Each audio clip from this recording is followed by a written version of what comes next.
Yeah, okay. So, we tried to Google the best way to remove a zip tie without cutting it or breaking it. So, someone suggested a safety pin but didn't post a video or explain how. I kind of sort of figured it out. You open up the safety pin like so. Okay. And then when you find the this part, this side, you go under it.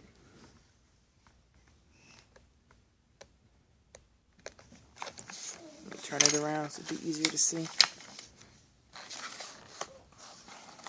Oh, dropped it.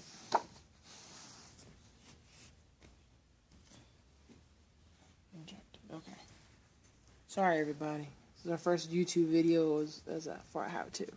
And see, I don't know if you can tell, but if you follow this right here, and you put the safety pin through, please don't stick yourselves. It does not feel pretty.